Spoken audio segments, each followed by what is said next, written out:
Bismillahirrahmanirrahim. Assalamualaikum warahmatullahi wabarakatuh. Presentasi mata kuliah Manajemen Perkantoran tentang tata cara pembuatan laporan. Disusun oleh Aspayanti dengan NIM 2030103014 dan Hanifah Aulia dengan NIM 2030103030 dengan dosen pengampu Dr. Randos Hafluyon MM. A. Pengertian laporan. Laporan merupakan alat bagi pemimpin untuk menginformasikan atau memberikan masukan untuk setiap pengambilan keputusan yang diambilnya. Secara harfiah, kata laporan yang dalam bahasa Inggrisnya report berasal dari bahasa Latin re, berarti saraf, mundur, dan porta berarti membawa atau menyampaikan, artinya menyampaikan informasi yang diperbolehkan sebelumnya secara lengkap. Menurut Himstad et al., laporan adalah pesan yang disampaikan secara sistematis dan objektif yang digunakan untuk menyampaikan informasi dari satu bagian organisasi kepada bagian lainnya. B. Fungsi dan syarat laporan. 1. Fungsi laporan. A. Pertanggungjawaban dan pengawasan. Laporan merupakan suatu pertanggungjawaban dari seorang kepada pimpinannya sesuai dengan fungsi tugas yang dibebankan kepada yang bersangkutan. B. Penyampaian informasi.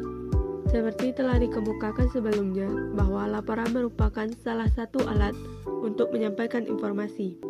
C. Bahan pengambilan keputusan. Dalam pelaksanaan manajemen, pimpinan selalu harus mengambil keputusan yang diperlukan setiap saat. D. Sebagai salah satu alat untuk membina kerjasama, saling pengertian, dan koordinasi dengan bagian atau unit lainnya.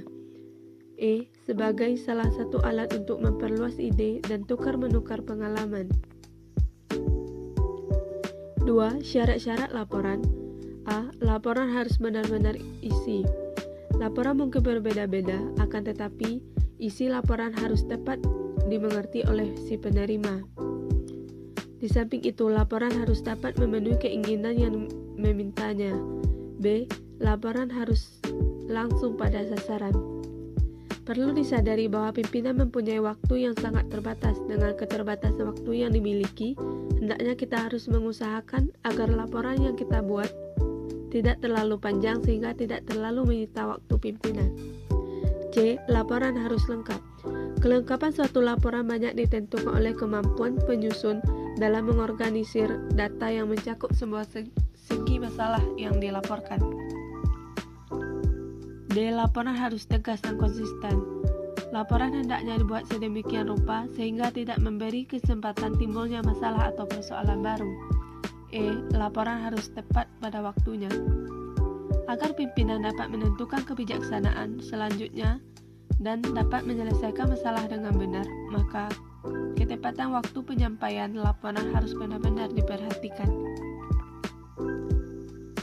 C. Susunan dan unsur-unsur laporan. Unsur-unsur laporan penyajian laporan yaitu: yang pertama, judul; yang kedua, nama atau jenis kegiatan; yang ketiga, latar belakang; yang keempat, tujuan pengamatan; yang kelima, waktu dan tempat pengamatan; yang keenam, metode; yang ketujuh, hasil pengamatan dan kesimpulan. D. Jenis-jenis laporan.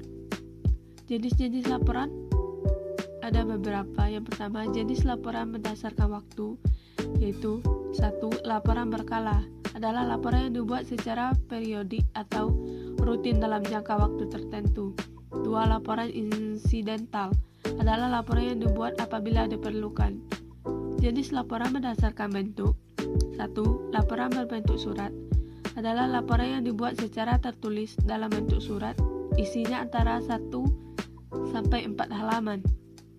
2. Laporan berbentuk naskah adalah laporan disampaikan dalam bentuk naskah, baik naskah pendek maupun panjang. 3. Laporan berbentuk memo adalah laporan yang ditulis menggunakan memo, umumnya isi laporan pendek. Jenis laporan berdasarkan penyampaian. 1. Laporan lisan adalah laporan yang disampaikan secara langsung. 2. Laporan tertulis adalah laporan yang dibuat dalam bentuk tulisan.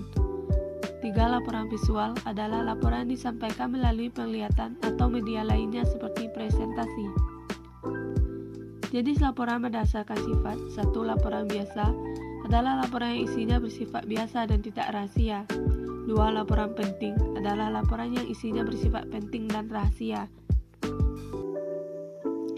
Jenis laporan berdasarkan isinya. Yang pertama, laporan informatif. 2. Laporan rekomendasi. 3. Laporan analisa. 4. Laporan kelayakan. Dan 5. Laporan pertanggungjawaban. Langkah-langkah penulisan laporan. 1.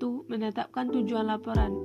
Pembuatan laporan harus tahu untuk apa laporan dibuat dan siapa yang akan membaca laporan tersebut.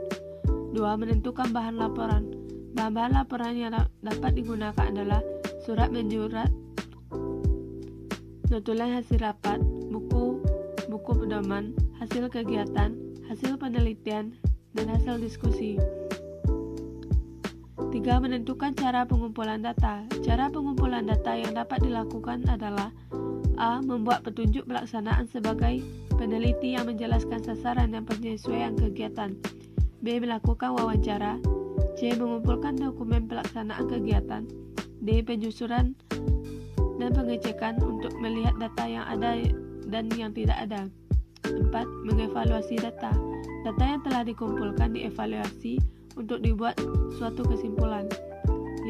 Membuat kerangka laporan. Kerangka laporan dibuat sesuai dengan sistematika laporan.